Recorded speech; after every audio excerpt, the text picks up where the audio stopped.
So এই পেজে আমরা যেটা শুরু করেছিলাম সেটা হলো কি বলে হিস্টোপ্লাজমোসিস। আমি নিজেই মনে করতে কষ্ট হইতেছে যে কোন পর্যন্ত আসলে বলছিলাম, কোন পর্যন্ত বলি নাই। আই থিঙ্ক এই পেজটা পড়ানো হয়েছে। এই পেজের হলো, হ্যাঁ হ্যাঁ হ্যাঁ, এই পেজটা,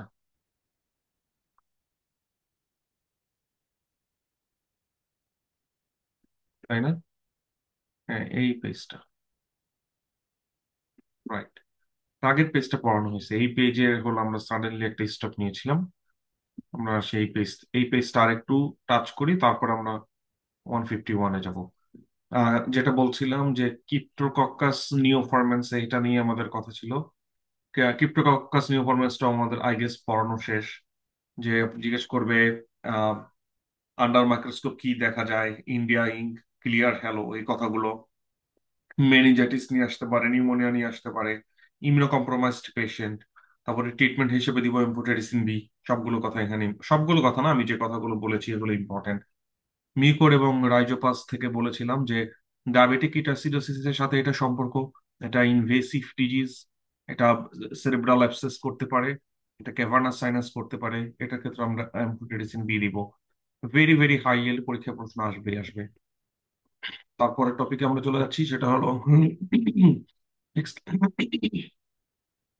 এক্সকিউজ মাই ভয়েস। তার পরের টপিক হলো নিমোসিস্টাইটিস জিরোভেসি। নিমোসিস্টাইটিস জিরোভেসি টা কিভাবে আপনাদেরকে জিজ্ঞেস করবে, অলওয়েজ আপনাদেরকে জিজ্ঞেস করবে নিউমোনিয়া নিয়ে। এবং এই নিউমোনিয়াটা বোঝার আগে আপনাদেরকে একটু চিন্তা করতে হবে যে এই নিউমোসিস্টাইটিস জিরোভেসি দিয়ে নিউমোনিয়া কাদের ক্ষেত্রে হয়। এটার ক্ষেত্রে নিউমোনিয়া হয় তাদের ক্ষেত্রে যাদের নাম্বার 1 এইচআইভি আছে। এইচআইভি হওয়ার পরে তার ইমিউনো কম্প্রোমাইজড হয়েছে এবং CD4 সেল ড্রপ করেছে বিলো 100। বিলো 200-তে আমরা প্রোফাইলেক্সিস শুরু করি। সো আপনি 200 কেও আপনি এটার একটা মার্জিন ধরতে পারেন, ঠিক আছে? কিভাবে আপনাকে কনফিউজ করবে? আমি যে কথাটা সবসময় বলি, যে আমি যদি বলি যে একটা রোগ, এই রোগের মোস্ট কমন কারণ কি মৃত্যুর এই রোগ থেকে, তখন নিশ্চয়ই আপনি একটা কারণ বলবেন, কিন্তু ব্যাপারটা কি এরকম যে সে এখন রোড অ্যাক্সিডেন্টে মারা যেতে পারে না? ব্যাপারটা এরকম না, তাই না? তা ধরেন একজন মানুষ যার এইচআইভি পজিটিভ, কিন্তু তার CD4 কাউন্ট <<200 না, তার যদি এখন নিউমোনিয়া হয়, সেক্ষেত্রে নিউমোনিয়ার কারণ কি হবে? তার ক্ষেত্রে নিউমোনিয়া হবে নিউমোনিয়ার মোস্ট কমন কারণ যেটা, সেটা। ব্যাপারটা এরকম। এখন একটা মানুষের এইডস আছে বলেই যে সবসময় তার নিউমোসিস্টেটিস জিরোভিসি অ্যান্সার হবে, ব্যাপারটা কিন্তু তা না। তাই পরীক্ষাতে যখন প্রশ্ন আসবে, এইচআইভি এইডস এর রোগী যার নিউমোনিয়ার পিকচার্স আছে, চেস্টেতে বাইল্যাটারাল রেডিওলজিক্যাল ফাইন্ডিংস আছে, তার যদি CD4 কাউন্ট <<200 হয়, শুধুমাত্র তখনই নিউমোসিস্টাইটিস জিরোভিসি আপনি ডায়াগনোসিস করবেন। মনে থাকবে? আচ্ছা। তারপরে আপনাকে আরো অনেক কথা বলবে, যেমন কি কি এগুলো সরাসরি কোশ্চেন আসবে না, কিন্তু পরীক্ষাতে অ্যান্সার করতে কাজে আসবে। সেটা হলো তার এক্স রে ফাইন্ডিং গুলো কি। এক্স রে ফাইন্ডিং হলো ডিফিউজ বাইলেটারাল গ্রাউন্ড গ্লাস অপাসিটিস, ঠিক আছে? তারপরে ডায়াগনোসিসের সবসময় কি ইনভেসিভ প্রসেস করে আমাদেরকে ডায়াগনোসিস করতে হয় কিনা, অ্যান্সার হলো না। কিন্তু ডায়াগনোসিস করার একটা ওয়ে হলো যে ব্রঙ্কো অ্যালভেওলার ল্যাভেস অথবা লাং বায়োপসি, এটা একটা ডায়াগনোসিসের ওয়ে, এটা আপনি জানলেন, এটা আপনাকে মেনশন করতে পারে। তারপর আপনি সরাসরি চলে যাবেন ট্রিটমেন্টে। এখানে ট্রিটমেন্টটা কেন ইম্পর্টেন্ট বলেন তো? এই টপিকটার মধ্যে ট্রিটমেন্টটা কেন হঠাৎ করে এত ইম্পর্টেন্ট হয়ে গেল? কারণ এই নিউমোসিস্টেটিস জিরোভেসির কথাটা আপনি না যত বেশি ট্রিট করবেন, যত বেশি পেশেন্টকে না আপনি ট্রিট করবেন, তার চেয়ে বেশি পেশেন্টকে আপনি প্রোফাইলেক্সিস করবেন। খুব ভালো করে শুনেন কথাটা। ডিজিজটা রেয়ার কিনা? হ্যাঁ, সাউন্ডস লাইক ডিজিজটা রেয়ার। কেন রেয়ার? প্রথমত এইচআইভি রোগীর হতে হবে, তারপরে যাদের কিনা আবার 200-র কম হয়ে গেছে সেল নাম্বার, তাদের ক্ষেত্রে হতে হবে। তার মানে এই ধরনের রোগী তো খুব বেশি না। এবং এটা থাকলেই যে তার নিউমোসিস্টেটিস হয়ে যাবে তাও তো না। না, তাও না। তার মানে কি বোঝা যাচ্ছে যে রোগটা কিন্তু রেয়ার। রোগটা রেয়ার। এবং আমি তাহলে এটা কেন ট্রিটমেন্ট এত পড়বো, এত সিরিয়াসলি পড়বো? কারণ হলো এই যে প্রোফাইলেক্সিসটা অনেক ইম্পর্টেন্ট। তাহলে কখন আমি প্রোফাইলেক্সিস করব? Extremely important. কখন আমি প্রোফাইলেক্সিস করব? প্রোফাইলেক্সিসের জন্য সাধারণত পরীক্ষায় অপশন এটাই থাকবে, ট্রাইমেথোপ্রিম সালফামেথক্সোসাইট। এইটাই হলো পরীক্ষাতে সাধারণত থাকে, ঠিক আছে? আর বাকি জিনিসগুলো আপনাকে জিজ্ঞেস করবে না, টেস্ট করবে না। তারপরে টপিক যেটা, এটা থেকে একটা এনবিএমই তে কোশ্চেন আসবে আসবে, মেইন পরীক্ষাতে নাও আসতে পারে। কিন্তু আপনার কি বলে, মেইন পরীক্ষাতে না আসলেও আপনি এনবিএমই তে যে কোনো একটা এনবিএমই তে এই টপিকটা পাবেন। এখন ভাই, এই কথা যখন বললেন, এটার উদ্দেশ্যটা কি? এটার উদ্দেশ্য হলো, দেখেন, আপনি এনবিএমই যদি ভালো না হয় তাহলে তো আপনি পরীক্ষা দিবেন না, তার মানে এনবিএমই ভালো করা দরকার আছে। কোন একটা টপিক যদি এনবিএমই তে দেয় তার মানে কি? তার মানে হলো এনবিএমই যেই অথরিটি এই কোশ্চেন গুলো মেক করে, ইউএসএমএল সেম অথরিটি মেক করে। তার মানে যেই কিছু কোশ্চেন হলো গ্যারান্টেড দেওয়া যায়, যেটা থেকে একটা মেইন পরীক্ষাতে প্রশ্ন থাকবেই থাকবে, রাইট? কিছু কি গ্যারান্টি দেওয়া যায় না, কিন্তু হায়ার পসিবিলিটি, হায়ার পসিবিলিটির একদম চূড়ান্ত যেটা, আমি বলতেছি না যে 100% থাকবেই থাকবে, কিন্তু পসিবিলিটিটা খুবই চূড়ান্ত, সেটাতে আমি বলবো যে হাই ইয়েল্ড, এবং এটা এনবিবিতে থাকবে মেন পরীক্ষাতে না থাকলেও। তার মানে কি, মেন পরীক্ষাতে চলে আসতে পারে যে কোনো সময়। তাই এই টপিকটাই হলো স্পোরোথ্রিক্স। এটা কাদের ক্ষেত্রে হয় অ্যাকচুয়ালি, এটা কখন হয়? এটা হলো গার্ডেনারের ক্ষেত্রে। বলবে যে ও গার্ডেনার, ও গার্ডেনিং করে, অথবা ও ফুলের বাগানে কাজ করে, সেখানে কাঁটা দিয়ে একটা টোকা খাইছে, টোকা খাওয়ার পরে এখন তার স্কিনে কিছু লেশন হয়েছে। সেই লেসন গুলো হলো পাস্টিউল, পাস্টিউল মানে হলো কন্টেনিং পাস, অথবা কিছু আলসার হয়ে গেছে, সেখানে কিছু লিম্ফ নোড গুলো পালপেবল। ঠিক আছে? অর্থাৎ এটা, এই লিম্ফ নোড গুলো পালপেবল হওয়ার কারণটা কি? সেটা হলো অ্যাসেন্ডিং লিম্ফেডিনাইটিস করে, লিম্ফ্যানজাইটিস করে, এই জন্য। অর্থাৎ আপনাকে এরকম একটা ফাইন্ডিংস দেবে যেখানে রোগী কি কাজ করে সেটা ইম্পর্টেন্ট, এবং ট্রমাটিক্যালি স্কিনে ইনক্লুড হয়েছে সেটা রোগী মেনশন করতেও পারে, নাও করতে পারে। টিপিক্যালি বাই থর্ন, কাটার খোঁচা লাগছে, এটা সবসময় মানুষ খেয়াল করে না। তো রোগীর ক্ষেত্রে সেটা হবে। অনেক সময় এই কোশ্চেনে সেটা মেনশন করবে, অনেক সময় করবে না। এটা করার কয়েকদিন পরে তার স্কিনে, ফোর আর্মে এর ধরনের লেশন, সাথে ফিজিক্যাল এক্সামিনেশন ফাইন্ডিং যখন আমি করব, তখন অ্যাসেন্ডিং লিম্ফ্যানজাইটিস এর ফাইন্ডিংস পাবো, লিম্ফ নোড এনলার্জড হয়ে গেছে, টেন্ডার, এরকম ফাইন্ডিংস পাবো। প্রথমত আপনাকে কোশ্চেনে জিজ্ঞেস করবে যে বলো এটা ডায়াগনোসিস কি। ডায়াগনোসিস বলবেন এটা, এটা কি ধরনের ফাঙ্গাস, ডাইমরফিক ফাঙ্গাস, পরীক্ষা আসবে? আসবে না এটা। তো একজন স্টুডেন্ট যেটা এখন বলবে, পাগল হয়ে যাচ্ছে, আর ফেসবুকে পোস্ট দিচ্ছে, ইউএসএমএল সেলফ প্রিপারেশন পসিবল। আমিও কমেন্টে বলি ইয়েস পসিবল, আই নো। না, অফকোর্স পসিবল, কিন্তু কারো যদি সম্ভব হয় সাহায্য নেওয়ার, সাহায্য নিবে না কেন? সাহায্য নেওয়াটা এক্ষেত্রে স্মার্টনেস, সাহায্য না নেওয়াটা স্মার্টনেস না। আমরা হইলাম কি একটা উইয়ার্ড, মানে আমরা জাতিগতভাবে খুবই উইয়ার্ড, এবং বর্তমান সময়টাও খুব উইয়ার্ড। আমরা মনে করেন সেলফ প্রিপারেশন এটা খুব স্যাভেজ মনে করি। ঠিক আছে? আমি মনে করতাম, খুব প্রাউডলি বলতাম আমি নিজে নিজে প্রিপারেশন দিছি, এটা বলার সময় চোখগুলো একটু অন্যরকম করে ফেলতাম, অন্যভাবে তাকাইতাম। হুম। হ্যাঁ। আম, ঠিক আছে। তা, যাই হোক, এটা সাউন্ডস খুব স্যাভেজ, কিন্তু now it is, it can be stupid at the same time. Do you know why? Because বর্তমান যুগে এত এত রিসোর্স, একজন মানুষ রিসোর্স যদি ইউজ না করে তাহলে তো এটা তার সমস্যা। বিভিন্ন রকম রিসোর্স আছে। তো যাই হোক, সেলফ প্রিপারেশনের ক্ষেত্রে হ্যাঁ, পসিবল হলে যেটা করতে হবে, রিসোর্সের ব্যাপারে খুব বেশি কেয়ারফুল হতে হবে, দ্যাটস ইট। এবং অন্য যে রিসোর্স গুলো মানুষ ইউজ করে, সেই রিসোর্সে কিন্তু সেভাবে বলে দেওয়া হয় কোনটা হাই এল কোনটা লো এল, তাকে এটা পিক করতে হবে, দ্যাটস ইট। কিন্তু অবশ্যই অবশ্যই সেলফ প্রিপারেশন সম্ভব। আর যেহেতু আপনারা আমার কাছে চলে আসছেন, আমার মাথায় এটা রাখতে হয়, যেহেতু আপনি এতগুলো জিনিসকে স্যাক্রিফাইস করে আপনার ওই স্যাভেজ হওয়ার অপরচুনিটিটা বাদ গন, রাইট? মানে খুব একটা সমস্যায় পড়ে গেলেন এখন আমার কাছে প্রিপারেশন নিতে এসে। আহ, এটা মাথায় রেখে আমি চেষ্টা করি অনেক দিক থেকে কম্পেনসেট করা। ওকে, অলরাইট, সামনে আগাই। বেশি কথা বলি আমি, মাঝে মাঝে অনেক বেশি কথা বলি, খেয়াল করে দেখি। মাইক্রোবায়োলজির মধ্যে এখন আমরা যেটা পড়বো সেটা হলো প্যারাসাইটোলজি। জিয়ারডিয়া, জিয়ারডিয়া থেকে প্রশ্ন না আসলে কি হবে বলেন তো? টাকা ফেরত, আবার টাকা ফেরত হয়ে যাবে এখানে। জিয়ারডিয়া নিয়ে যেটা জিজ্ঞেস করবে, ওরা তো একটা ভাব দেখাবে যে ইউএসএ এর মধ্যে হয় না। তাহলে ইউএসএ প্রবাসী গেছে বাংলাদেশে ঘুরতে, অথবা বাইরে কোনো ট্রাভেল করতে গেছে, মোস্ট কমনলি আপনাকে মেক্সিকোর কথা বলবে, এশিয়ার কথা বলতে পারে। আসার পরে তার ওয়াটারি ডায়রিয়া, খুব ভালো করে খেয়াল করেন, ওয়াটারি ডায়রিয়া, ফাউল স্মেলিং, নন ব্লাডি, ওয়াটারি ডায়রিয়া, ফ্যাটি ডায়রিয়ার কথা নাও বলতে পারে। কখনো কখনো ডায়রিয়ার আগে যেটা হয় অ্যাবডোমিনাল ডিসকমফোর্ট। খেয়াল করতে হবে আপনার ব্রেইনে এই যে code and code bloating, ফ্ল্যাটুলেন্স, foul smelling, non blood, দেখেন এই কথাগুলো কিন্তু পরীক্ষায় সরাসরি ভাবে প্রশ্নে আসবে না, ডেসক্রিপশনটা অন্যভাবে থাকবে। নন ব্লাডের জায়গায় বলবে ওয়াটারি, অথবা বলবে ডায়রিয়া, যে ডায়রিয়ার মধ্যে কোনো ব্লাড নাই, মানে ইউনো একটু অন্যভাবে ঘুরায় পেঁচায় বলবে। তার মানে কোড অ্যান্ড কোড এই প্রতিটা ওয়ার্ড এভাবে মুখস্থ না করে ইন্টারপ্রিটেশন বোঝাটা ইম্পর্টেন্ট। ব্লটিং ফ্লাটুলেন্স মানে কি? অ্যাবডোমিনাল ডিসকমফোর্ট, এক একজন এক এক ভাবে ডেসক্রাইব করবে। কে বলবো আমার পেট ফেটে যাচ্ছে, এরকম মানুষ আছে। কেউ বলবে আমার পেট এমন ফুলা ফুলছে দম নিতে পারি না। এখন আপনি কি বলবেন? তার ব্রেথলেসনেস। এটা এখন এভাবে চিন্তা করা আর কি। ঠিক আছে। এই জন্যই আমরা বলি যে প্র্যাকটিক্যাল জিনিস আর হলো বইয়ের জিনিস এক না, কিন্তু ইউএসএমএল তে আপনি চাইলে ওগুলাকে একটু এক্সারসাইজ করতে পারেন স্পেকট্রামটা বোঝার জন্য, যে এই কথাটা কেন বলতেছে। একেবারে কি এটাই থাকবে নাকি পরীক্ষায়? নাও থাকতে পারে। রাইট।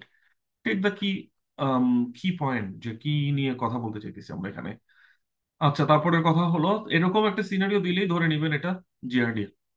জিআরডিএ হওয়ার পরে এটাকে ডায়াগনোসিস করাটা কি খুব ইম্পর্টেন্ট কিনা? হ্যাঁ, মোটামুটি ইম্পর্টেন্ট। ডায়াগনোসিস না করেও ট্রিটমেন্ট করলে করা যায়, কিন্তু ইউএসএমএল তে আপনাকে সাধারণত এরকম করবে না। তো ডায়াগনোসিস এর ক্ষেত্রে আমাকে চিন্তা করতে হবে, সবসময় ডায়াগনোসিস কে ভাগ করে ফেলবেন যে আমি এখানে কি ডায়াগনোসিস করতে চাই। যেহেতু watery diarrhoea, what do you think? তারা কি মিউকোসাকে পেনিট্রেট করতেছে নাকি মিউকোসাকে পেনিট্রেট করতেছে না? মিউকোসাকে পেনিট্রেট করতেছে না, তাহলে মোস্ট লাইকলি আমি ব্লাডে কিছু খুঁজলে পাবো না, তাই না? তাহলে কোথায় খুঁজবো? তাহলে জিআই ট্র্যাক্ট, এখানে হাগুর মাধ্যমে বেড়ে যাচ্ছে, হাগু টেস্ট করলে তো পাওয়া যায়। কমন সেন্স, দেখছেন? তাহলে আমি কি টেস্ট করবো? ইউরিন টেস্ট করবো, কি দরকার? ব্লাড টেস্ট করবো, কি দরকার? সবচেয়ে এটা ওইটা করে ফেলি। তাই এখানে করার পরে আমি কি দেখতে পারি, যেহেতু একটা অর্গানিজম, এই প্যারাসাইট, প্যারাসাইট গুলো সাইজে বড় থাকে। চোখ, খালি চোখে, মানে কি বলে, খালি চোখ না, পার্ডন মি, মানে আন্ডার মাইক্রোস্কোপ দেখা খুব কঠিন কিছু হওয়ার কথা না। তাহলে মাল্টিনিউক্লিয়েটেড ট্রপোজেট দেখতে পারি, অথবা সিস্ট দেখতে পারি স্টুলে। আরেকটা, যে ভাই এত এত হাগুর মধ্যে তো আমার এটা মিসও হয়ে যেতে পারে, জাস্ট থিঙ্ক, ভাই মানে এতগুলা পাতলা কেন এনে দিছে, আমারে বলছে যে এখান থেকে এই ট্রপোজাইট আর সিস্ট খুঁজে বের করে। এটা কোনো কথা হলো ভাই বলেন? কি একটা বিশ্রী অবস্থা। পরে আমি তো অনেক মানে গা গিন গিন করছি, একটু স্যাম্পল নিয়ে একটু একটু দেখছি মাইক্রোস্কোপের নিচে, আমি ভাই দেখিনি, আমি আর পাইনি কোনো ট্রপোজাইট সিস্ট। So what's next? এখন কি দেখতে চান? তার মানে ওই প্যারাসাইটের কিছু অ্যান্টিজেন স্টুলে লিকুইড, তো ওটার মধ্যে ঘোরাঘুরি করতে পারে নাকি পারে না? হ্যাঁ ভাই পারে। ওটা কি আর একটু বেশি স্পেসিফিক, কারণ এটা আমি কেমিক্যাল কম্পোনেন্টটা ডিটেক্ট করব এই ওইটার মধ্যে এটা আছে কিনা। হ্যাঁ, তাহলে চলেন অ্যান্টিজেন ডিটেকশন করি পিসিআর দিয়ে। এইভাবে হলো আপনার থট প্রসেস ডেভেলপ করতে হবে। This is the way you should read, this is the way you should think. Right. শুধু শুধু একটা বই খুলে মুখস্থ করা, রিডিং দেওয়া, মানে সারাক্ষণ পরীক্ষা হয় এটা না। এভাবে করলে কিন্তু আসলে মাথায় থাকবে না।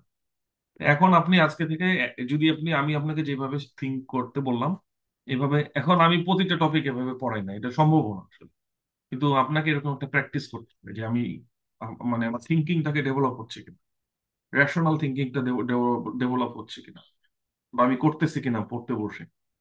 ইটস ভেরি ইম্পর্টেন্ট, কারণ স্টুডেন্ট অবস্থায় আমরা সবাই যেটা করি সেটা হলো থিঙ্ক করি না, শুধুমাত্র চেষ্টা করি, চেস করি, নাম্বার চেস করি, পেজ চেস করি, টপিক চেস করি, কিন্তু থিঙ্ক করি না। তা আজকে এটা যদি কেউ একদম ভালো করে একটু থিঙ্ক করে, যে জিআরডিয়া হবে এরকম একজন মানুষ যে ইউএসএ থেকে বাইরে গেছে ঘুরতে, এটা খাবারের মাধ্যমে ঢুকছে বডিতে, তারপরে প্রেজেন্টেশনটা এরকম, কোনো ইনভেসিভ ডিজিজ না, কোনো সিরিয়াস ডিজিজ না।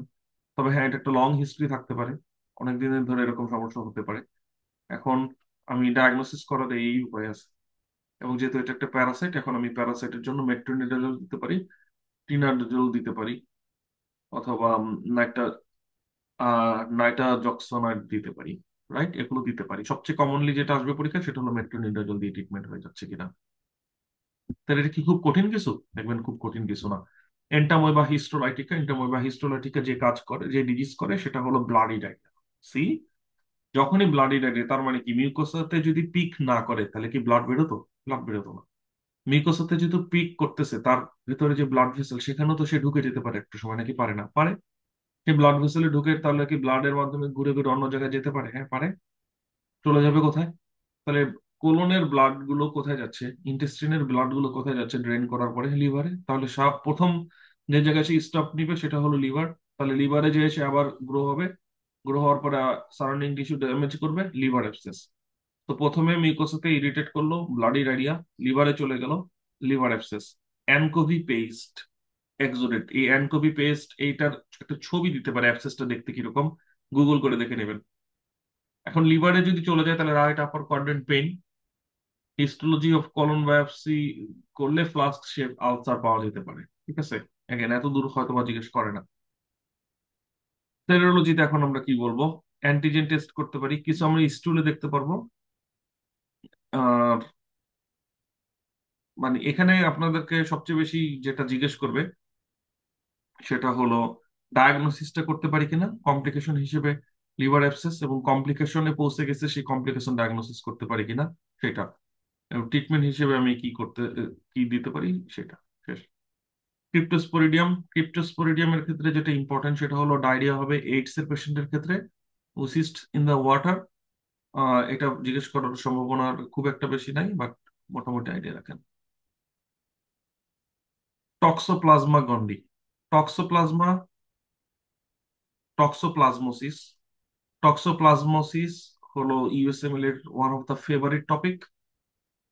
ইউএসএমএল এর one of the favourite topic হওয়ার কারণ হলো যে এই পেশেন্টের এমআরআই ব্রেনে রিং এনহ্যান্সিং লেশন পাওয়া যায়, মাল্টিপল রিং এনহ্যান্সিং লেশন পাওয়া যায়। আরেকটা জিনিস হলো এটাকে কনফিউজ করে, আরেকটা টপিক আছে যেটা ক্ষেত্রেও রিং এনহ্যান্সিং লেশন পাওয়া যায়, সেটা হলো সিএনএস লিম্ফোমা। কিন্তু দুইটা কন্ডিশনকে আমি আলাদা করবো কি করে? মজার ব্যাপার হলো দুইটা কন্ডিশনকে আলাদা করার একটা উপায় হলো ট্রিটমেন্ট করা। যে আমি টক্সোপ্লাজমা গন্ডি ট্রিটমেন্ট করব, এবং টক্সোপ্লাজমা গন্ডি ট্রিটমেন্ট করার পরে আমি যদি দেখি যে এই এমআরআই ফাইন্ডিং গুলো ইমপ্রুভ করতেছে, তাহলে হলো এটা টক্সোপ্লাজমা গন্ডি হয়েছে, যদি না হয় তাহলে এটা লিম্ফোমা।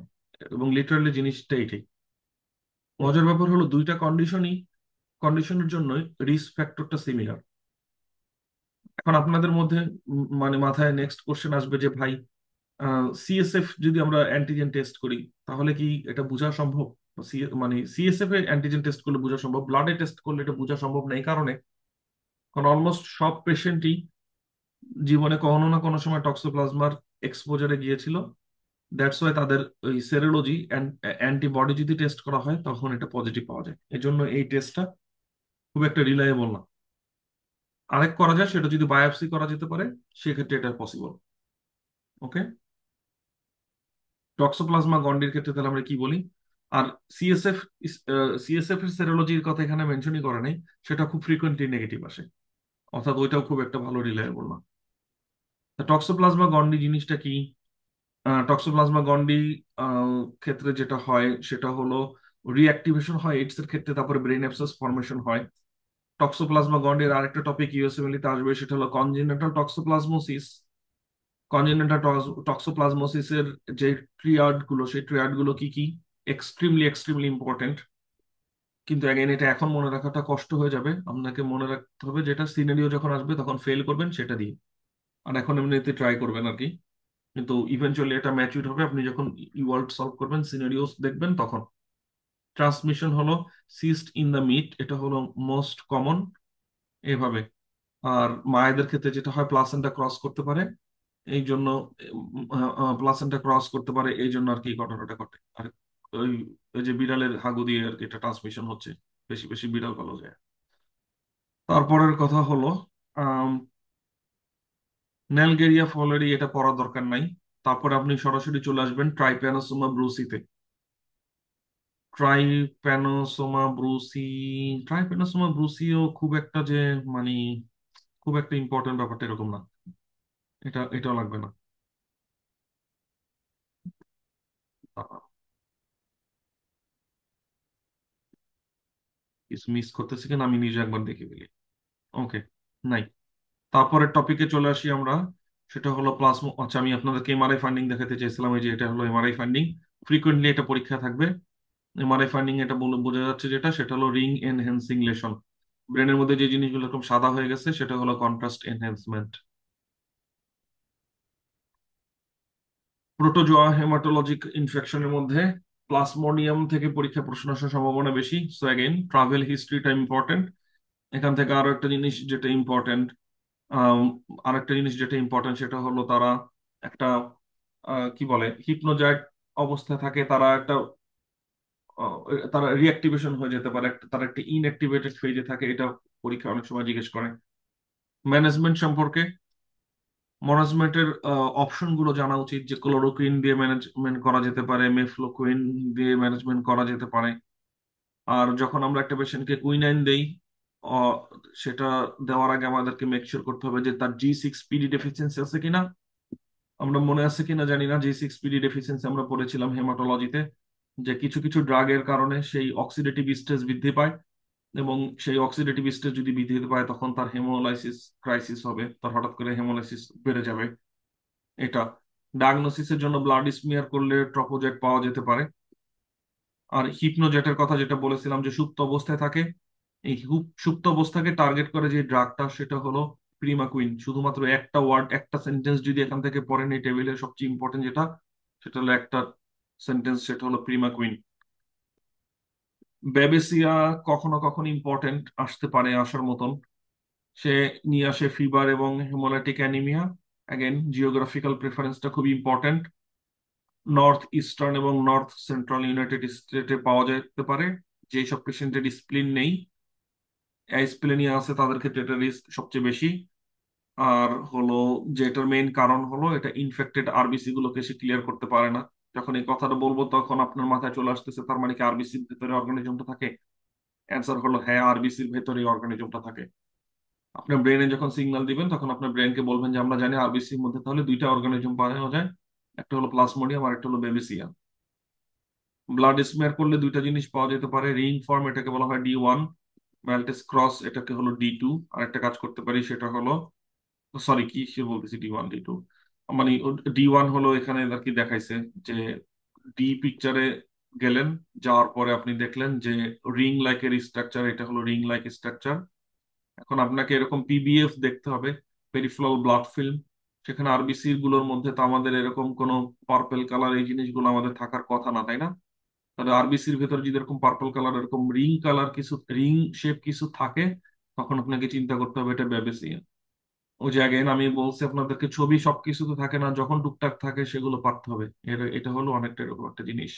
রিং ফর্ম থাকতে পারে, এটা হলো রিং ফর্ম, আর এটা হলো ম্যালটেস ক্রস, এরকম একটা জিনিস আর কি। ট্রিটমেন্ট হিসেবে আমরা যেটা দিই সেটা হলো অ্যাটোবাকুন প্লাস অ্যাজিথ্রোমাইসিন। ট্রিটমেন্টটা এখানে ইম্পর্টেন্ট না, এটা ইম্পর্টেন্ট হলো ডায়াগনোসিস, অনেক সময় ছবি। তারপরে টপিক চলে আসি, সেটা হলো trypanosoma cruzi. Trypanosoma cruzi extremely important, extremely important. এটা এনবিএমই তে কোশ্চেন আসবে, এই আসবে, মেন পরীক্ষা তো চলে আসতে পারে।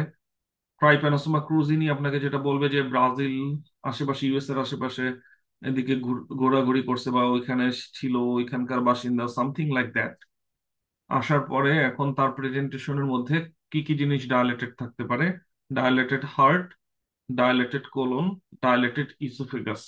ওকে, যে কোনো একটা দিতে পারে অথবা একই সাথে সবগুলো দিতে পারে।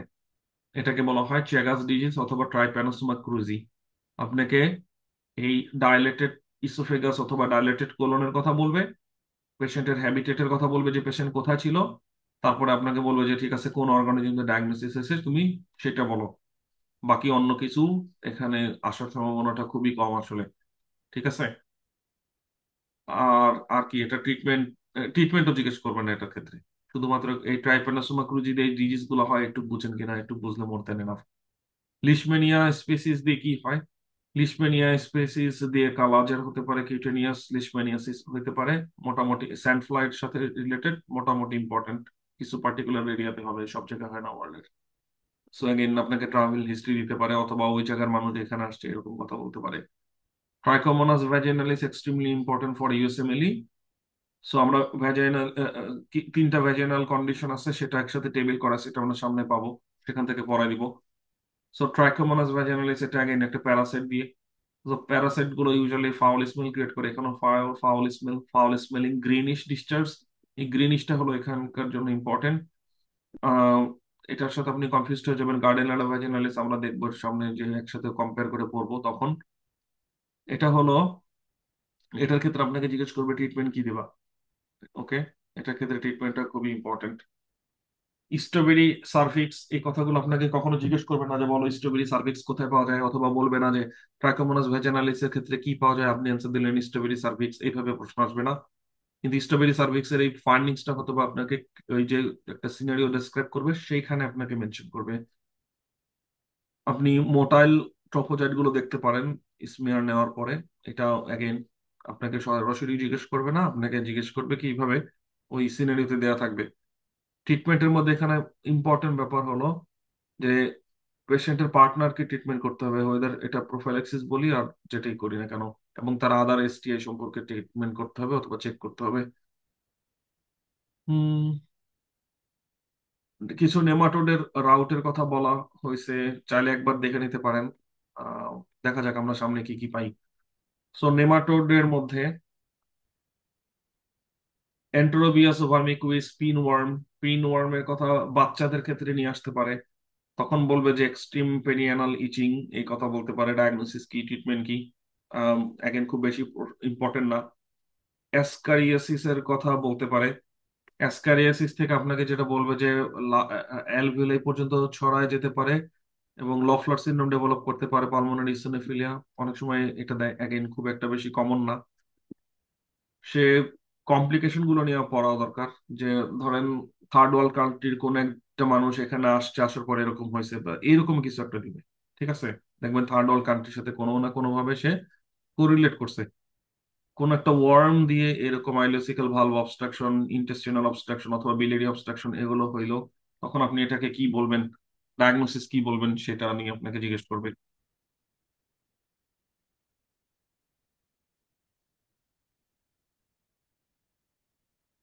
আর কি পড়বো এখান থেকে? Cutaneous larva migrans. Cutaneous larva migrans এটার একটা ছবি দেবে আপনাদেরকে, এটা হলো কিটোনিয়াস লার্ভা মাইগ্রেন্স। সো এই ছবিটা দিয়ে আপনাকে জিজ্ঞেস করতে পারে এটা ডায়াগনোসিস কি, আপনার অ্যান্সার হবে কিটোনিয়া, কিটোনিয়া লার্ভা মাইগ্রেন্স। এতটুকু পড়লে চলবে, এর বেশি কিছু পড়া লাগবে না।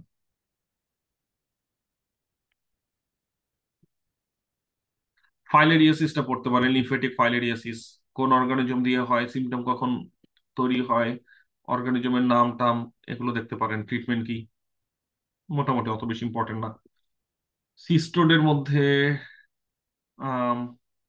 টিনিয়াসোলিয়ামটি ইম্পর্টেন্ট। টিনিয়াসোলিয়ামের কারণে সিস্টোসার্কোইডোসিস হবে, নিউরোসার্কোইডোসিস হবে, এই কথাগুলো আপনাকে পরীক্ষা আসবে। সিনারিও লাগবে, অ্যাগেন সিনারিও লাগবে। কন্টামিনেটেড হিউম্যান ফিসেস, তারপরে আন্ডার কুকড পর্ক, পর্কের সাথে রিলেটেড, সো এগুলো পরীক্ষা আসবে, মাস্ট আসবে, কারণ ইউএসএ তে জানেন পর্কের সাথে এগুলোর সম্পর্ক আছে। সো টিনিয়া সোলিয়াম নিয়ে আপনাকে একটা নন স্পেসিফিক সিএনএস ফাইন্ডিংস দিবে, অথবা কি বলে, তার ওই যে নন স্পেসিফিক, কি ধরনের সিজার, এখন সিজার কি টিউমারের জন্য হয়েছে নাকি ট্রমার জন্য হয়েছে নাকি ব্লিডিং এর জন্য হয়েছে, রাইট? সো এরকম আর কি। তারপরে দেখবো যে সেখানে একটা ওরকম সিস্টিক লেশন পাওয়া গেছে, সেটার মধ্যে প্যারাসাইট আছে না, এখন বলো তুমি এটা কি। ডেসক্রিপশন শুনলে আপনি বুঝতে পারবেন যে এটা আপনাকে সিস্টোসার্কোইডোসিস নিয়ে কথা বলা হচ্ছে। সেক্ষেত্রে ট্রিটমেন্ট জিজ্ঞেস করবে, এটাই আর কি। অথবা রিস্ক ফ্যাক্টর জিজ্ঞেস করবে। রিস্ক ফ্যাক্টর জিজ্ঞেস করার চেয়ে বেশি ইম্পর্টেন্ট হলো রিস্ক ফ্যাক্টর গুলোর একটা ক্লু দেয়া থাকবে, যে পর্ক ফার্মে আছে অথবা পর্ক মিট খাইছে বা সামথিং সামথিং, সেখান থেকে আপনাকে আইডিয়া করতে হবে। ডাইফলবট্রিয়াম লেটামের সাথে হলো ভিটামিন বি 12 ডেফিসিয়েন্সির সম্পর্ক, জাস্ট এই সম্পর্কটুকু রাখেন ইন কেস কখনো যদি কিছু জিজ্ঞেস করে। সিস্টোসোমা, সিস্টোসোমাটা অনেক ইম্পর্টেন্ট, নিচের এটা পড়া লাগবে না। সিস্টোসোমা এটা খুবই ইম্পর্টেন্ট। সিস্টোসোমা দিয়ে যেই কি বলে, সিস্টোসোমা, সিস্টোসোমা দিয়ে কি কি ডিজিজ হতে পারে সেটা আমরা একটু বোঝার চেষ্টা করি। সিস্টোসোমার কারণে পোর্টাল হাইপারটেনশন হতে পারে। সিস্টোসোমার কারণে ইন্টারস্টিশিয়াল সিস্টোসোমিয়াসিস, সরি ইন্টেস্টিনাল সিস্টোসোমিয়াসিস করতে পারে, যেটা হলো জিআই ফাইন্ডিংস নিয়ে আসবে। আর সিস্টোসোমিয়া, সিস্টোসোমার ইনফেকশনের কারণে যখন এটা ব্লাডারকে ইনভলভ করে, তখন স্কোয়ামাসেল কার্সিনোম অফ দ্য ব্লাডার, এটাও করে। এই সবগুলো টপিকের মধ্যে সবচেয়ে বেশি ইম্পর্টেন্ট হলো যে squamous cell carcinoma of the bladder, extremely important এই টপিকটা। শুধুমাত্র এই যে কি কি ডিজিজ করে সেটা পড়বো। স্ক্যাবিস, স্ক্যাবিস এর সিনারিও দিয়ে ইউএসএমএল তে প্রশ্ন জিজ্ঞেস করার পসিবিলিটি খুবই কম, খুবই রেয়ার। মোটামুটি একটু দেখতে পারেন, শুধুমাত্র একটুকু পড়লেই চলবে, আর বাকি একটা টপিক এখান থেকে পড়তে হবে না। প্যারাসাইটের এখানে কিছু হিন্টস আছে, আমি এই টেবিলটা পড়বো। আম, অনেক সময় দেখা যাবে যে আপনাকে, ওই যে বললাম ইউএসএমএল তে আপনাকে কিছু জায়গায় স্মার্ট মুভ করতে হবে। স্মার্ট মুভ মানে হলো যে ওদের সিনারিও গুলো ডেসক্রিপশন একটু ভেগ থাকে, তো বোঝা যায় না আসলে কি কথা বলতেছে, তখন একটার সাথে আরেকটা মিলাই ফেলতে হবে। ব্যাপারটা এরকম যে অনেক নন একটা পেশেন্ট ফার্মে কাজ করে, এটা করে সেটা করে, অমুক অমুক অনেক আননেসেসারি কথা। তা ব্রেনে সিস্ট আছে, সিজার্স আছে, আপনার কাছে সামহাও এটা মিলাই ফেলতে হবে যে এটা কি টিনিয়াসোলিয়াম কিনা, ব্যাপারটা এরকম। একটা পেশেন্ট আবার এরকম এই গল্প সেই গল্প অনেক কিছু বলার পরে এখন বলতেছে পেইনলেস ব্লাডার ক্যান্সার, নিচের কোন ইনফেকশনের সাথে এটা জড়িত। তার মানে কি শুধুমাত্র যে ব্লাডার ক্যান্সারের সাথে কোন ইনফেকশন জড়িত একটু জানলে আপনি অ্যান্সার করতে পারতেন। তো কিছু জিনিস থাকবে এরকম যে ওদের সিনারিও গুলো থাকবে এতটা ভেগ, ওই সিনারিও থেকে আপনি পিক করার কারণে বা ওই ডিজিজটা সম্পর্কে অনেক কিছু জানলে ওই সিনারিও থেকে অনেক কিছু পিক করতে পারতেন। এটা না যতটুকু হেল্প করবে তার চেয়ে অনেক বেশি হেল্প করবে আপনি এরকম হিন্টস গুলো যদি নেন, কি ফাইন্ডিংস গুলো যদি নেন, কি টপিক গুলো যদি নেন, এবং সেটার সাথে যদি আপনি স্টিক থাকেন, তাহলে আপনার জন্য এটা খুবই সহজ হবে। এই জন্য এই টেবিলটাকে আমি এমফাসাইজ করব। তারপরে টপিক হলো ভাইরাল স্ট্রাকচার। কি বলে ভাইরাল স্ট্রাকচার, সবাই আমরা ইন্টারমিডিয়েটে পড়ে আসছি একটু। ভাইরাসে সবার বাইরের দিকে একটা প্রোটিন কাভারেজ থাকে, ভেতরের দিকে নিউক্লিক অ্যাসিড থাকে। এই নিউক্লিক অ্যাসিড ডিএনএ হতে পারে, আরএনএ হতে পারে, এবং সেই ডিএনএ আরএনএ বিভিন্ন টাইপ আছে, আমরা জানি সেটা। কখনো কখনো এটার বাইরে যদি আরেকটা আলাদা একটা কাভারিং থাকে, সেটাকে বলা হয় এনভেলপড ভাইরাস। এবং এনভেলপড ভাইরাসের কাভারিং এর বাইরেও আরো কিছু এক্সট্রা প্রোটিন থাকতে পারে, সারফেস প্রোটিন থাকতে পারে। ব্যাকটেরিয়া ব্যাকটেরিয়া ফেজ মানে কি ব্যাকটেরিয়াকে আক্রান্ত করে যেই ভাইরাস, সেটাই হলো আর মানে ব্যাকটেরিয়া ফেজ। আর ভাইরাসের আরেকটা ব্যাপার হলো ভাইরাস কিভাবে সংখ্যা বৃদ্ধি করে। ভাইরাস সংখ্যা বৃদ্ধি নিজে নিজে করতে পারে না, ভাইরাস নিজের সংখ্যা বৃদ্ধি করতে হলে সে আরেকটা সেলকে ইনফেক্ট করবে। ইনফেক্ট করার পরে ওই সেলের সব মেকানিজমকে কাজে লাগায়, ওই সেলের সব এনজাইম গুলোকে কাজে লাগায় সে তার যেই নিউক্লিক অ্যাসিড যেটা আছে, ওয়েদার ডিএনএ অথবা আরএনএ, সেটার প্রলিফারেশন করবে। তারপরে সে আর কি ওই সেলটা থেকে বেরোয় আসবে কাভারিং নিয়ে। এইভাবে হলো ভাইরাস তার নিজের সংখ্যা বৃদ্ধি ঘটায়, যেটা কিনা অন্য একটা সেলের দরকার হয়। ভাইরাল জেনেটিক্স যখন আমরা পড়বো, আহ কি জন্য একটা কথা এখানে বলতে গেছিলাম, মনে আসতেছে না এখন। আচ্ছা, এনিওয়েজ, ভাইরাল জেনেটিক্স এর মধ্যে আমরা এখানে একটা টপিক সবচেয়ে বেশি ইম্পর্টেন্ট আর কি, একটা জাস্ট ওয়ান, সেটা হলো রিঅ্যাসর্টমেন্ট। যে আপনাকে জিজ্ঞেস করবে যে রিঅ্যাসর্টমেন্ট কোথায় হচ্ছে। রিঅ্যাসর্টমেন্ট ইনফ্লুয়েঞ্জা ভাইরাস হচ্ছে।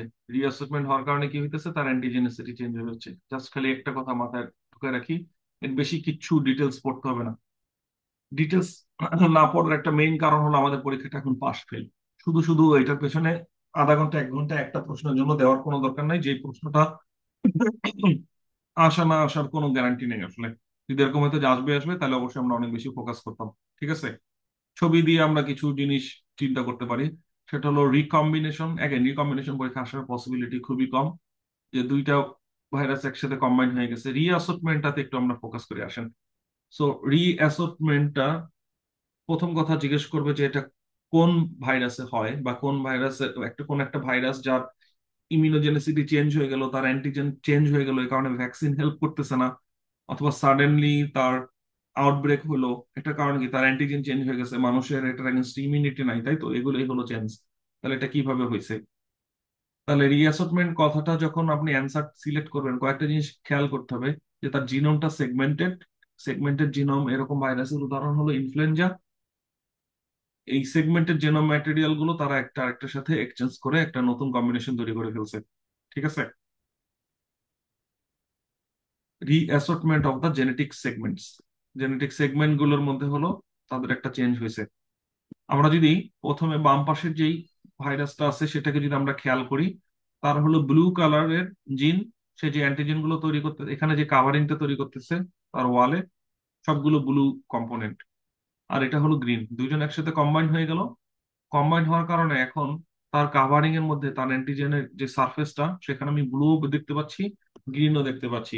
This is called reassortment. That's it. Again খুব বেশি আম, মানে এমফেসিস করার কোনো দরকার নাই। কমপ্লিমেন্টেশনটা সরাসরি আপনাকে এটার মেকানিজম জিজ্ঞেস করবে না যে কমপ্লিমেন্টেশন জিনিসটা কি। কমপ্লিমেন্টেশন সম্পর্কে আমি আপনাদেরকে আগে একটা মানে পেছন থেকে একটা টপিক উঠাই নিয়ে আসি। আপনার এই টপিকটা কখনো পড়েছিলেন কিনা যে হেপাটাইটিস ডি ভাইরাস, যে সে হেপাটাইটিস বি ভাইরাস ছাড়া কাজ করতে পারে না। হেপাটাইটিস বি ভাইরাসের কো ইনফেকশন ছাড়া তার ইনফেকশনটা আসলেই কাজে আসে না। এটা কারণটা কি? এটা কারণটা এখানে আসলে বলা হয়েছে যে ধরেন সে হলো ফাংশনাল হেপাটাইটিস বি আর সে হলো non functional hepatitis D, now in combination. এই হেপাটাইটিস ডি ক্যান বি মানে infective virus of more functioning. That's it. Viral জিনোমের মধ্যে চলে আসি। ভাইরাল জিনোম নিয়ে একসাথে পড়ে মুখস্থ করাটা খুবই ডিফিকাল্ট, ঠিক আছে? যে সবগুলো আপনি একসাথে মনে রাখবেন খুবই ডিফিকাল্ট, বাট একটু একটু খেয়াল রাখতে পারেন। যেমন আমি যে কাজটা করি সেটা হলো আমি এক্সেপশন জিনিসগুলোকে মনে রাখার চেষ্টা করি। যেমন আমাকে যদি বলে যে most of the double standard DNA virus গুলোতে কি বলে নেকেড নিউক্লিক অ্যাসিড মোস্ট, দাঁড়ান এখানে ইয়েটা বলি, ডিএনএ ভাইরাসের ক্ষেত্রে আসি। তো ডিএনএ ভাইরাসের মধ্যে সবাই হলো ডাবল স্ট্যান্ডার্ড ডিএনএ জিনোম, কিন্তু পার্ভো ভাইরাস যে সে হলো সিঙ্গেল স্ট্যান্ডার্ড ডিএনএ। তাহলে আমরা ফোকাস করবো এটাতে যে সবাই double standard DNA, single standard DNA কে কে আছে। তারপরে কথা হলো সবাই হলো লিনিয়ার, সার্কুলার কে কে আছে। এই দুইটার মধ্যে আমি আবার দুইটা ভাগে ভাগ করবো, যে পরীক্ষা যখন আমাকে জিজ্ঞেস করবে আমাকে কি লিনিয়ার নাকি সার্কুলার, এটা জিজ্ঞেস করার পসিবিলিটি কি খুব বেশি কিনা, অ্যান্সার হলো না। সিঙ্গেল স্ট্যান্ড নাকি ডাবল স্ট্যান্ড, এটার এই ক্যারেক্টারটা অনেক জিজ্ঞেস করে। তারপর আমি আবার চিন্তা করব যে ইন জেনারেল যখন আমি ডিএনএ এর কথা চিন্তা করি আমার মাথায় কোন কথাটা আসে, যে এটা একটা ডাবল স্ট্যান্ডার্ড স্ট্রাকচার। আর যখন আমি আরএনএ এর কথা চিন্তা করি তখন আমি চিন্তা করি এটা একটা সিঙ্গেল স্ট্যান্ডার্ড স্ট্রাকচার। তাহলে DNA always double standard. Virus ভাইরাসের জগতে it can be single standard, then which one? ব্যাপারটা হলো এরকম। তাহলে আপনাকে আগে আইডিয়াটা বুঝতে হবে যে যখন DNA virus most of them কিরকম, এক্সেপশনটা দেখতে কিরকম। RNA virus most of them দেখতে কিরকম, এক্সেপশনালটা দেখতে কিরকম। এটা হলো ফার্স্ট জিনিস, ঠিক আছে? ভাইরোলজি প্রথম প্রথম খুব বিরক্ত লাগে, কিন্তু ভাইরোলজি পড়াটা খুব সহজ এবং ছোট এই কারণে আমি ভাইরোলজি আজকে আপনাদেরকে একটা এইচডব্লিউ দিয়ে দিব যে আপনারা একটু ফ্যামিলিয়ার হবেন। তারপর আমরা একটা ডিটেলসে যাব। প্রথম কথা হলো এই জিনিসগুলো খুবই ইন্টিমিডেটিং মনে হবে, খুব ডিফিকাল্ট, খুবই ইন্টিমিডেটিং মনে হবে, কিন্তু majority of the question of virology will not come from the morphology, will not come from the structures or anything. যেটা আসবে সেটা হলো ডিজিজ কন্ডিশন থেকে, প্যাথোফিজিওলজি থেকে, প্রিভেনশন থেকে, ট্রিটমেন্ট থেকে, এগুলো থেকে, ঠিক আছে? তার মানে আপনার কাছে এটা যতই ইন্টিমিডেটিং মনে হোক না কেন, বা আপনার কাছে মনে হবে যে আমি এটার পিছনে অনেক সময় দিতেছি, অনেক কষ্ট করতেছি, তারপরে মনে থাকতেছে না, ইটস ওকে, মনে না থাকলেও কোনো সমস্যা নাই। কারণ মেজরিটি কোশ্চেন আসবে হলো তার ডিজিজ কন্ডিশন থেকে। তাহলে আমাদের, এবং শুধু এটাও না যে কোনটা ডিএনএ ভাইরাস কোনটা আরএনএ ভাইরাস সেটাও আপনাকে অত বেশি মানে কি বলে নিজের পানিশমেন্ট করে দেওয়ার কোনো দরকার নেই। তাহলে আমরা আগামী ক্লাসের জন্য একটা কাজ যেটা করব, কোনটা ভাইরাস, কোন ভাইরাস গুলো কি ডিজিজ করে এই ব্যাপারে সবাই আমরা একটা একটা বার রিডিং দিয়ে আসবো ক্লাসে। তারপরে আমি এটা আমরা একবার পড়বো, আমার সাথে আপনারা একবার পড়বেন, কোথায় ফোকাস করবেন, কোনটা পরীক্ষা আসবে কোনটা আসবে না, কোনটা কিভাবে জিজ্ঞেস করবে, আমরা সেটা পড়ে ফেলবো ইনশাল্লাহ, ঠিক আছে? এখন যদি এটা পড়ে ফেললে ভালো হতো আজকে, তো একটু পরে পড়ি আমরা এটা, ইটস ওকে, ইটস কমপ্লিটলি ওকে। তারপর অনেক কিছু আমি কমিয়ে দিব, কোনো সমস্যা নাই। তারপরে কিছু কিছু স্পেসিফিক এরিয়াতে এক্সট্রা ফোকাস দিতে হয়, সেটাও বলে দেবো যে কোন জায়গায় একটু এক্সট্রা ফোকাস হবে।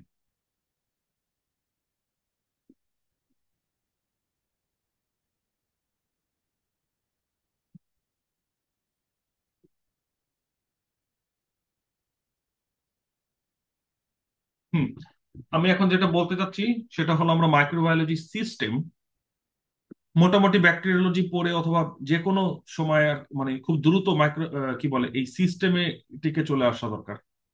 মাইক্রোবায়োলজির সিস্টেম বলতে একটা কথা আছে, এই সিস্টেমটাতে চলে আসা দরকার, এই সিস্টেমটা থেকে প্রচুর কোশ্চেন থাকে। এই জন্য আমি এই জায়গাটাতে চলে আসলাম, আপনাদেরকে নিয়ে আসলাম দেখাই। এবং শুধুমাত্র কি বলে শুধুমাত্র স্টেপ ওয়ান না, আমি বলবো যে স্টেপ ওয়ান এর পরে স্টেপ টু সিকে তো দেখবেন এই সিস্টেমেটিক এই ইনফরমেশন গুলো আপনার কাছে খুব কাজে লাগবে।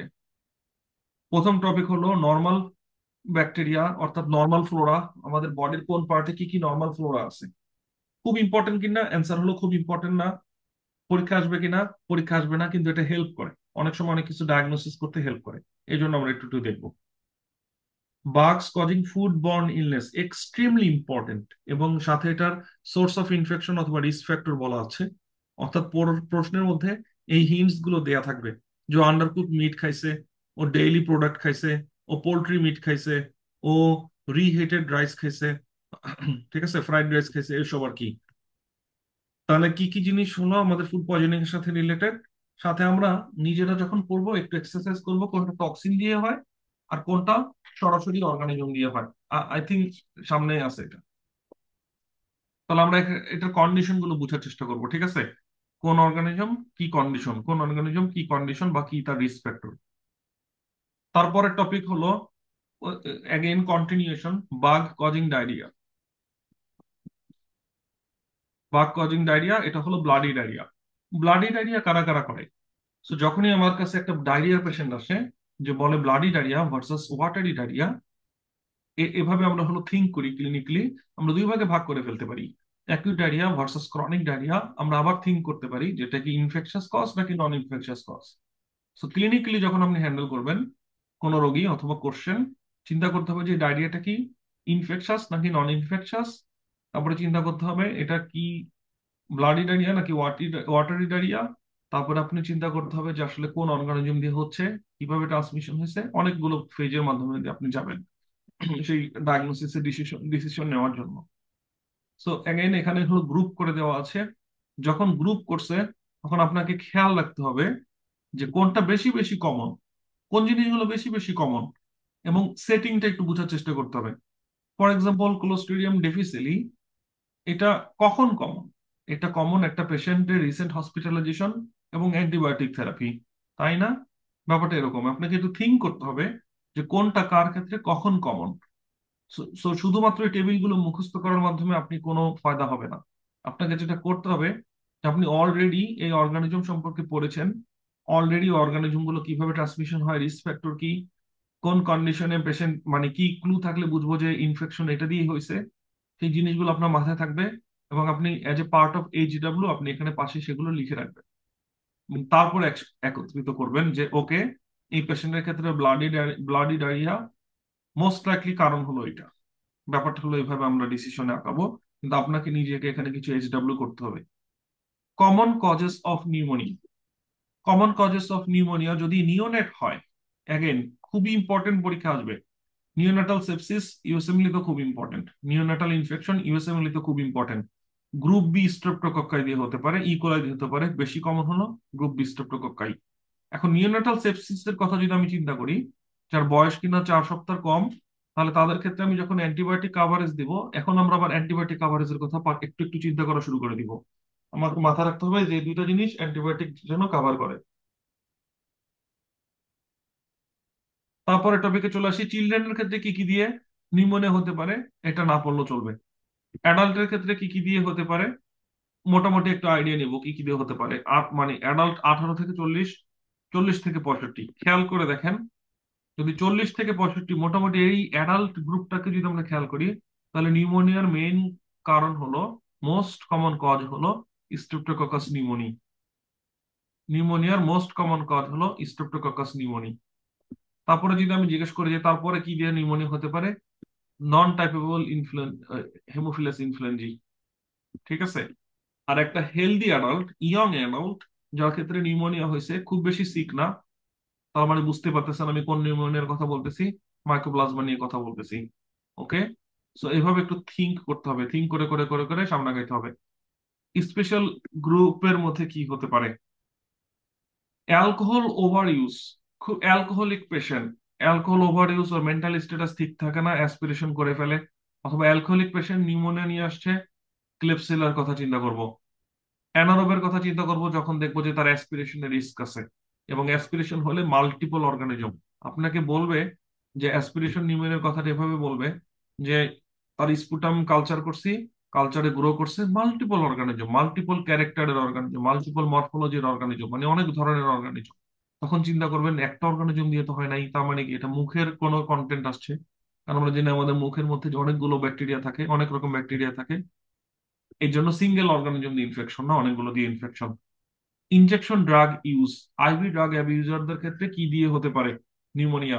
অ্যাগেন তার ক্ষেত্রে নিউমোনিয়া যে শুধুমাত্র আপনাদের মাথায়, ওই যে বললাম এই সবসময় কমন জিনিসে ফোকাস করতে করতে অনেক সময় রোগও হয়ে যায়। যখন দেখতেছে যে আইভি ড্রাগ অ্যাবিউজ, খালি একটা কথাই চিন্তা করতেছে স্ট্রেপ্টোককাস অরিয়াস কেন রে ভাই? তার ক্ষেত্রে স্ট্রেপ্টোককাস নিউমোনিয়া হতে পারে না। সো আরবিটারাগেবিউস, তার যদি নিউমোনিয়া হয়, নিউমোনিয়া আগে, স্ট্রেপ্টোককাস অরিয়াস পরে। অরিয়াসদের হতে পারে কিভাবে? সেপটিক এম্বোলাই সেভাবে। অ্যাসপিরেশন একটা পেশেন্টের যে অ্যালকোহলের জন্য হয় ব্যাপারটা এটা না। যে কোনো অল্টার মেন্টাল স্ট্যাটাসের পেশেন্টের ক্ষেত্রে অ্যাসপিরেশন হতে পারে। সেই অ্যাসপিরেশনের ক্ষেত্রে অ্যাসপিরেশনে সেই মানে অ্যানারোব যেগুলো আছে, এই যে অ্যানারোব গুলোর কথা। অ্যাটিপিক্যাল অর্গানিজম দিয়ে যখন নিউমোনিয়া হয় সেগুলো কি? সিস্টিক ফাইব্রোসিসের ক্ষেত্রে যাদের নিউমোনিয়া হয় সেগুলো কি? ইমিউনো কম্প্রোমাইজ পেশেন্টের ক্ষেত্রে যখন নিউমোনিয়া হবে সেটার কারণ কি?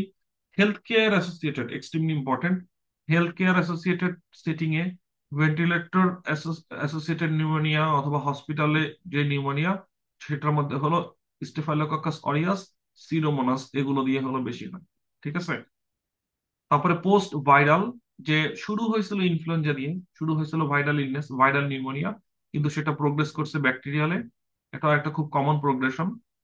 সেটার ক্ষেত্রে অর্গানিজম গুলো কি? সিওপিডির যে পেশেন্ট, তার ক্ষেত্রে সিওপিডি অ্যাগ্রাভেশন হয়েছে কোনো একটা নিউমোনিয়ার পরে, কোনো একটা ইনফেকশনের পরে, ইনফেকশন দেন তার প্রেজেন্টেশনটা সিওপিডি এক্সাজারবেশন। কি কি কন্ডিশন দিয়ে হতে পারে, কি কি অর্গানিজম দিয়ে ইনফেক্টেড হতে পারে, important. Common causes of the meningitis extremely important. এটা সবচেয়ে বেশি ইম্পর্টেন্ট হলো স্টেপ টু সি কে তে। যখন আপনি স্টেপ টু সি কে তে যাবেন তখন পড়ার সময় আপনাকে এই কথা বলবে যে well, to cover listeria add this. তো এখন আপনার মাথায় মাথায় আকাশ ভেঙে পড়বে যে কোন পেশেন্টের ক্ষেত্রে। প্রথম কথা, আপনার কাছে একটা পেশেন্ট আসবে, ক্লিনিক্যালি মনে হচ্ছে এটা মেনিনজাইটিস। ডায়াগনোসিস কনফার্ম করার আগে আমাদেরকে ট্রিটমেন্ট শুরু করতে হবে প্রোফাইলেকটিক অ্যান্টিবায়োটিকের মাধ্যমে। যখন আমরা প্রোফাইলেকটিক অ্যান্টিবায়োটিক দেই, প্রোফাইলেকটিক অ্যান্টিবায়োটিক দেওয়ার উদ্দেশ্য হলো যে পসিবল সকল অর্গানিজমকে মেরে ফেলতে পারবে এরকম অ্যান্টিবায়োটিক দেওয়া। সেটার ক্ষেত্রে কখনো কখনো আমাদের মাল্টিপল অ্যান্টিবায়োটিক দেওয়া দরকার হতে পারে। তাহলে যখন আমি বলবো যে হ্যাঁ ওকে লিস্টেরিয়া কাভারেজ সহ দিও অ্যান্টিবায়োটিক, আপনাকে এই কনসেপ্টটা কোথা থেকে আসলো যে কোন গ্রুপের কোন কোন পেশেন্টের ক্ষেত্রে মেনিনজাইটিসের প্রোফাইলেক্সিসের সময় লিস্টেরিয়া কাভারেজ দিতে হবে? সেটা হলো নিউবর্নের ক্ষেত্রে, অথবা যারা খুবই বড়, অর্থাৎ দুইটা আলাদা। এইভাবে চিন্তা করতে হবে যে কাদের ক্ষেত্রে এটা, কাদের ক্ষেত্রে এটা, কাদের ক্ষেত্রে এটা। আদারওয়াইজ মেনিনজাইটিস এর মোস্ট কমন কারণ কি? নিউমোনি অথবা নিউক্লিয়ার মেনিনজাইটিস। আর কি কি কারণ আছে এইভাবে, এবং ফিউচারে আমরা যখন পড়বো আমরা তখন এভাবে অ্যাড করব, অথবা কি বলে অ্যান্টিবায়োটিক কাভারেজ নিয়ে চিন্তা করব। মনে থাকবে? আচ্ছা, এখানে এই পর্যন্ত থাকলো। ভাইরাল কজ গুলো সম্পর্কে আমরা একটু জানবো যে ভাইরাল কজ কি কি কারণে নিউমোনিয়া হতে পারে। এইচআইভি এর ক্ষেত্রে ক্রিপ্টোকক্কাস দিয়ে হতে পারে। সিএসএফ ফাইন্ডিং নিয়ে আপনি বলবেন যে তার কোন ধরনের আমি মনে হয় নিউমোনিয়া বলছি, মেনিনজাইটিস না বলি, whatever. CSF findings of meningitis extremely important for step 1 এবং স্টেপ 2 সিকে। এবং এটা আমরা সবাই পরিচিত, আমরা মেডিকেলে থাকতে দেখছি, মেডিকেলে থাকতে এটার সাথে পরিচিত। এখান থেকে একটা প্রশ্নের মোটামুটি গ্যারান্টি দেওয়া যায়। Infectious cause of brain abscess, brain abscess যখন হয় সেটা কি দিয়ে হতে পারে? ডিপেন্ড করে এটা কি দিয়ে হতে পারে। এটা স্টেফাইলোককাস অরিয়াস, এটা হলো মোস্ট কমন কজ। ভিরিডেন্স স্ট্রেপ্টোকক্কা এবং স্টেফাইলোককাস অরিয়াস এটা হলো মোস্ট কমন কজ। এটা অ্যানারোব দিয়ে হতে পারে, যখন ওরাল অ্যানারোব দিয়ে হতে পারে, অ্যাক্টিনোমাইসিস। এভাবে চিন্তা করতে হবে। ওকে। তারপর এটা লোকাল স্প্রেড হতে পারে, যে কানের থেকে ওখানে চলে গেল, অটাইটিস মিডিয়া থেকে ম্যাস্টোইডাইটিস হয়ে টেম্পোরাল লোবে চলে গেল, সেটাও হতে পারে। একটা টক্সোপ্লাজমা রিঅ্যাক্টিভেশন হতে পারে। অস্টিওমাইলাইটিস এক্সট্রিমলি ইম্পর্টেন্ট, অস্টিওমাইলাইটিস থেকে প্রশ্ন আসবেই আসবে, আসতে পারে এরকম কোনো কথা নাই, চলে আসছে, এটা ধরে নেন। অস্টিওমাইলাইটিস এর ফাইন্ডিংস মনে হচ্ছে বোন pain, fever, plus minus pathological fracture এরকম। কিন্তু কোনো খুঁজে পাচ্ছি না যে তার আদার কি রিস্ক ফ্যাক্টর আছে, আদার কি কন্ডিশন আছে, এগুলো কিচ্ছু বুঝতেছি না। এরকম কোনো কিছু না পাইলে স্টেফাইলোকক্কাস অরিয়াস, চোখ বন্ধ করে। মেয়ে মানুষ, সেক্সুয়ালি অ্যাক্টিভ ছিল, স্কিন ফাইন্ডিং ছিল, বোন পেইন আছে, নিশিরা গনরি, যদিও কিনা ওর জেনিটো ইউরিনারি কোনো সাইন সিমটম নাই, হইতে পারে। নিশিরা গনরির কারণে যে সেপ্টিক আর্থ্রাইটিস হয় এটা পার্টিকুলার অ্যাটেনশন পাবে। সেপ্টিক আর্থ্রাইটিস হওয়ার সময় তার কি কি ফাইন্ডিংস থাকে? সিকেল সেল ডিজিজ, সালমোনেলা এবং স্টেফাইলোকক্কাস অরিয়াস দিয়ে হওয়ার পসিবিলিটি বেশি। প্রস্থেটিক জয়েন্ট রিপ্লেসমেন্ট, খুব ভালো করে শুনেন, স্টেফাইলোককাস এপিডার্মিডিস, এক্সট্রিমলি এক্সট্রিমলি ইম্পর্টেন্ট। এখানে একটা টাইম পিরিয়ড আছে, কিন্তু টাইম পিরিয়ডটা স্টেপ ওয়ান এর ক্ষেত্রে ইম্পর্টেন্ট না। ইনিশিয়ালি যদি হয় স্টেফাইলোককাস অরিয়াস, কয়েকদিন পরে যদি হয় সার্জারির ডিসেন্ট যেমন পরে যদি হয়, আমি স্পেসিফিক টাইমটা ভুলে গেছি, সেটা হলো এপিডার্মিডিস।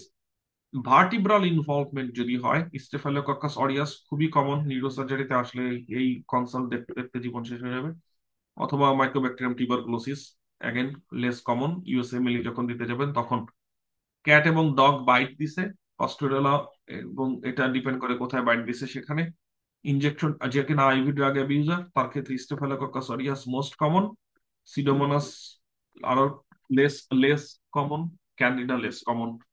কি কি জিনিস পাওয়া যেতে পারে অস্টিওমাইলাইটিস এর পেশেন্টের ক্ষেত্রে? কমনলি যেটা পাওয়া যায়, এবং যখন আমরা সার্জিক্যালি ট্রিটমেন্ট করি না, ড্রেনেজ করতে হয় না, তখন আমাদের এই অস্টিওমাইলাইটিসটা কি ট্রিটমেন্ট হচ্ছে কিনা, ইনফেকশনটা কি ক্লিয়ার হচ্ছে কিনা, সেটাও আমরা মনিটর করতে পারি ইএসআর এবং সিআরপি দেখে। সো ইনিশিয়ালি দেখি ইএসআর সিআরপি বেশি। এই সবগুলো পেশেন্টের লং টার্ম অ্যান্টিবায়োটিক দরকার হয়। এই লং টার্ম যখন অ্যান্টিবায়োটিক দেই, তখন আমরা ফলো করার চেষ্টা করি যে সিআরপি এবং ইএসআর কি চেঞ্জ হচ্ছে কিনা, কারণ বোনের যে পিকচারটা অস্টিওমাইলাইটিসের কারণে যে বোন ড্যামেজ হয়েছে, সেটা তো রাতারাতি ফিক্স হবে না। তো সেটা যদি রাতারাতি ফিক্স না হয়, আপনি বুঝবেন কি কি করে যে তার ইনফেকশন মানে ক্লিয়ার হচ্ছে না কি হচ্ছে না? সেইটার সারোগেট মার্কার গুলো দেখে, সেটা হলো ইএসআর এবং সিআরপি। ওকে। তারপরে টপিক হলো যে কি কি কোথায় কি কি কারণে র্যাশ হয়, এক্সট্রিমলি ইম্পর্টেন্ট। এটা আমরা এখন ডিটেলস পড়বো না, আমরা ভাইরাস যখন পড়বো তখন আপনাদের কাছে এটা আরো বেশি ক্লিয়ার হয়ে যাবে। জাস্ট আমি টেবিলটা বলে রাখলাম যে র্যাশ ইন এ চাইল্ডহুড, একটা বেবি আসছে র্যাশ নিয়ে, বলো ডায়াগনোসিস কি? এক্সট্রিমলি ইম্পর্টেন্ট, এটা বলে বোঝাতে পারবো না কত ইম্পর্টেন্ট। ইউটিআই, ইউটিআই এর ক্ষেত্রে কি কি অর্গানিজম দিয়ে ইউটিআই হতে পারে, ম্যানেজমেন্ট হিসেবে কি দিব, আদার রিস্ক ফ্যাক্টর কি, কখন আমি কোন ইউটিআই এর কথা চিন্তা করব। কোলাইটা অন্তত মিস করিয়েন না, তাহলেই হবে আর কি। আর যাই মিস করেন, কোলাই মিস করেন না, অনেক সময় দেখা দেখা যাবে কোলাই মিস করে ফেলছে। রিস্ক ফ্যাক্টর গুলো কি, মেয়েদের ক্ষেত্রে বেশি হয় কেন, এই কথাগুলো সবগুলো জিনিসই ইম্পর্টেন্ট।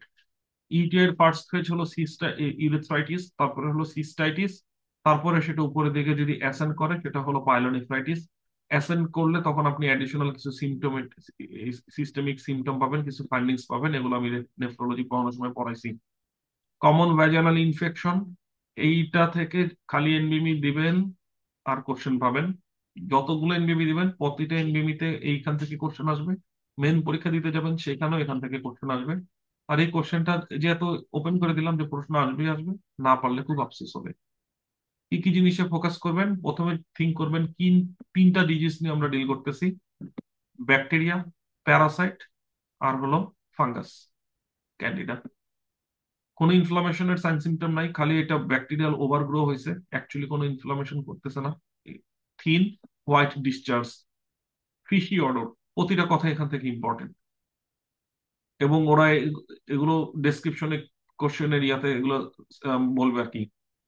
ক্লুসেল, পিএইচটা হাই, আর পটাশিয়াম হাইড্রোক্সাইড দিয়ে হুইপ টেস্ট হয়, তাতে অ্যামোনিয়ার গন্ধ পাওয়া যায়। ট্রিটমেন্ট হবে মেট্রোনিডাজল দিয়ে, ক্লিন্ডামাইসিন দিয়ে।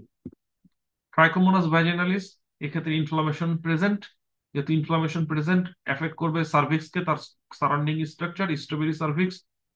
পরীক্ষায় বলবে রেডিশ, ফ্রেজাইল, টাচ করলে ব্লিডিং হয়। দেখছেন? তার মানে ডেসক্রিপশনটা এভাবে বললে তো আপনি আকাশ থেকে পড়বেন যে কই, এটা তো কোথাও পড়ি নাই। তার কালারটা হলো, তার ডিসচার্জের কালারটা কিরকম, কি দিয়ে আমি ডায়াগনোসিস করব, পিএইচটা দেখতে কিরকম। ওকে। আর ক্যান্ডিডার ক্ষেত্রে হলো নর্মাল পিএইচ। সো পিএইচটা হাই কোথায়, পিএইচটা নর্মাল কোথায়, এই দুইটা হলো গেম চেঞ্জার। আর কি দেখবেন, ইনফ্লামেশনের প্রেজেন্স আছে কিনা, কি কালারের ডিসচার্জ, এটা। So, দুইটার মধ্যে দেখা যাবে white colour discharge, bacterial vaginosis, candida vulvovaginitis. একটা হলো থিক হোয়াইট আর একটা হলো থিন হোয়াইট।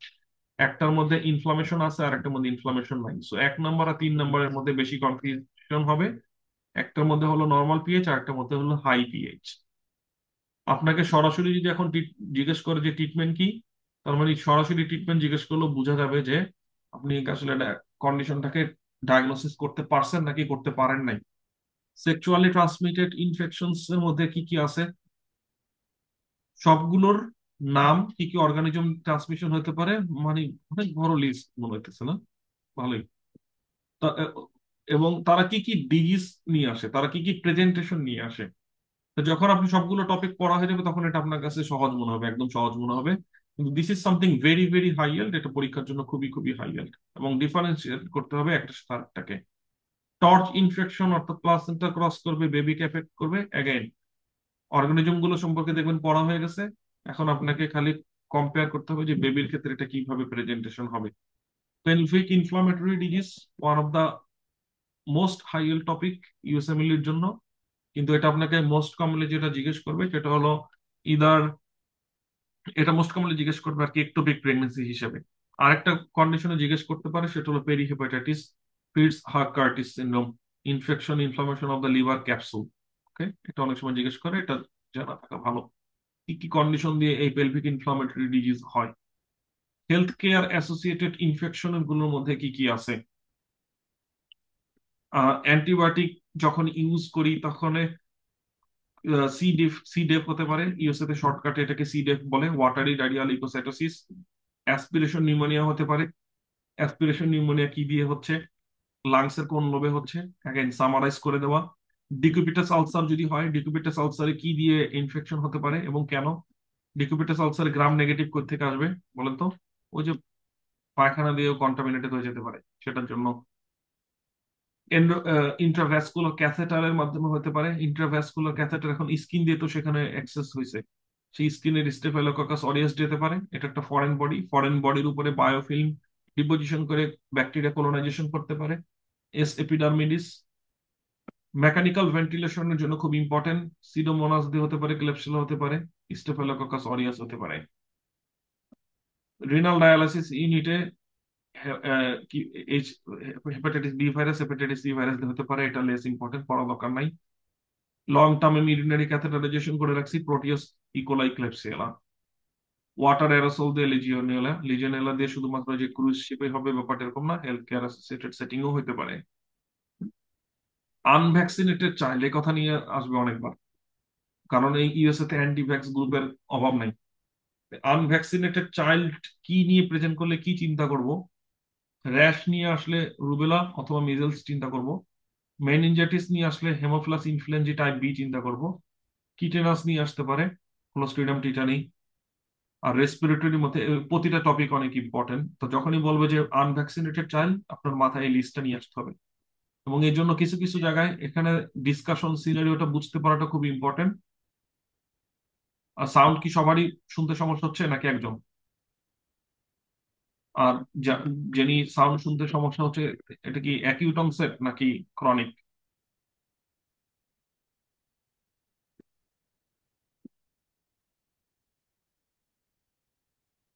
ওকে, সো অ্যাকিউট হলে নাম্বার ওয়ান এটা আপনার ক্ষেত্রে হচ্ছে, অন্য কেউ কারো হচ্ছে না, আপনি একটু আপনার নিজের ডিভাইসটা চেক করেন। আমরা লেকচারের শেষ পর্যায়ে। সো যেটা বলবো, আমি একটু ভয়েস বাড়ায় কথা বলতেছি। সেটা হলো যে আপনাকে প্রেজেন্টেশন বুঝতে হবে এবং কোরিলেট করতে হবে যে কোনটা ভ্যাকসিন দেওয়া যায়, কোনটা ভ্যাকসিন দেওয়া যায় না, কোনটার সাথে ভ্যাকসিন আছে, কোনটার সাথে ভ্যাকসিন দেওয়া নাই। তো এখানে অনেকগুলো মেন্টাল এক্সারসাইজের ব্যাপার আছে। তা পড়ার যেটা অ্যাকচুয়াল অ্যাপ্রোপ্রিয়েট ওয়ে, সেই ওয়েটা আপনারা ফলো করতেছেন। প্রথমে ফার্স্ট এডে একটু নিজেকে ইয়া করা, অ্যাসোসিয়েটেড করা যে ফার্স্ট এডে কোন জায়গায় কোন টপিক গুলো ডিসকাস করা হয়েছে, মোটামুটি একটা আইডিয়া নেওয়া। তারপরে ইওয়াল্ড করতে যাওয়া। ইওয়াল্ড করতে যাওয়ার পরে যখন ভুল হবে তখন আবার এই জায়গাটা চলে আসা। ধরেন আপনি ইওয়াল্ড করতে গেলেন, এরকম একটা রিলেটেড কোশ্চেন পাইলেন, আবার ফার্স্ট এডে সেই টপিকটা পড়বেন। ইওয়াল্ড করতে গেলেন, ডর্চ ইনফেকশন থেকে একটা কোশ্চেন পেলেন, আবার এই জায়গাটা চলে আসলেন।